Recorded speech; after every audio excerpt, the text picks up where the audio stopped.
Today's episode's all about jib. For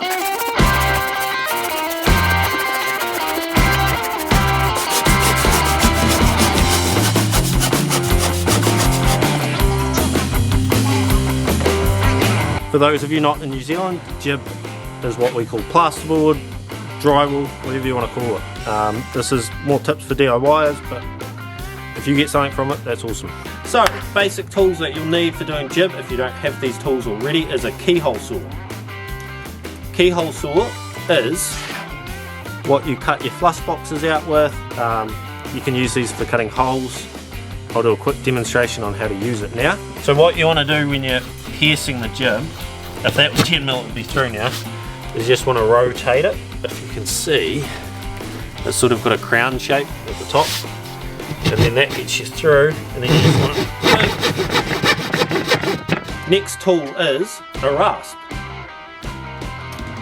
These are for smoothing off edges, especially once you score it with your knife. I'll do a quick demonstration. These are basic on how to use it, it's pretty self-explanatory, but I'll show a clip of me using it for use.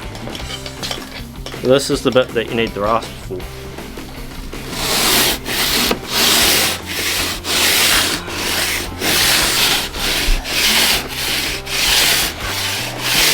I probably should have started with a jib knife.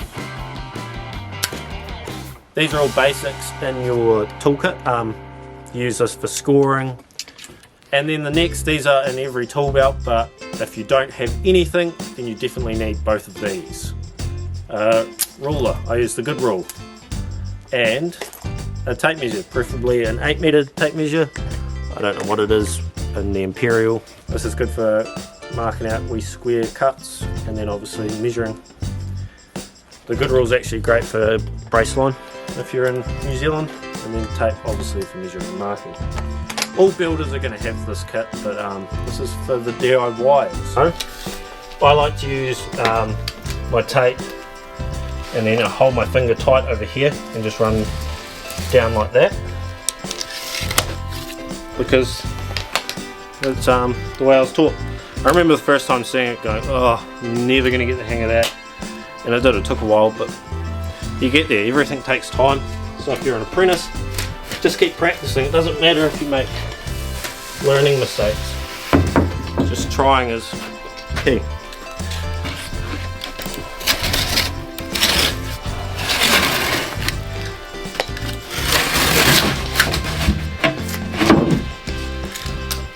Now if this was a lighter jib, I'd recommend lifting it up to do that slight break and then cutting the back of the paper. But because this shit's heavy, I just cut straight through.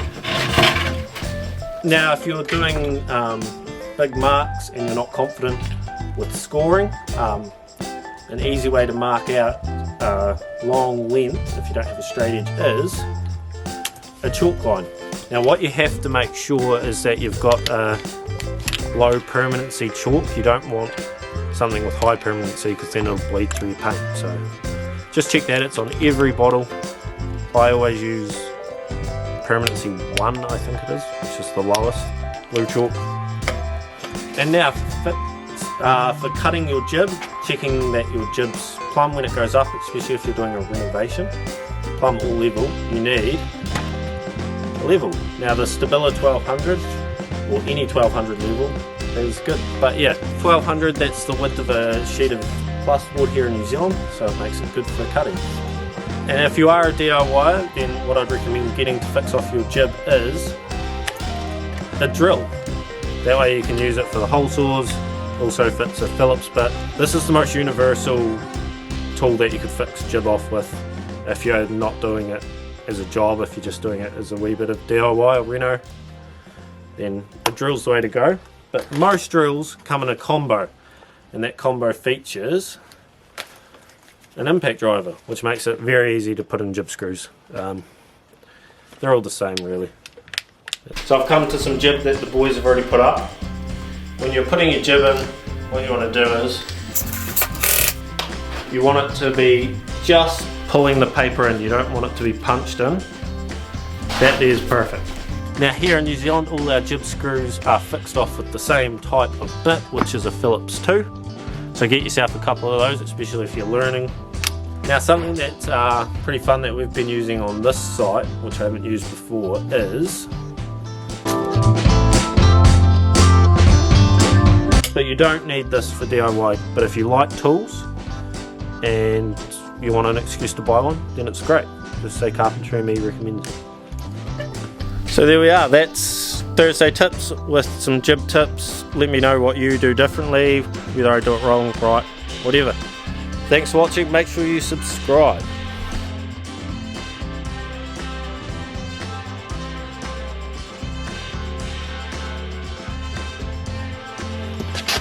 Take. One at a time, Mark. I won't be able to catch that. Yeah, burning. Because it, I doubt you'll wear them out. You're making me nervous. Shitting into that. I didn't think you were going to put it on that. I was like, oh god, what a rookie. Mag clip.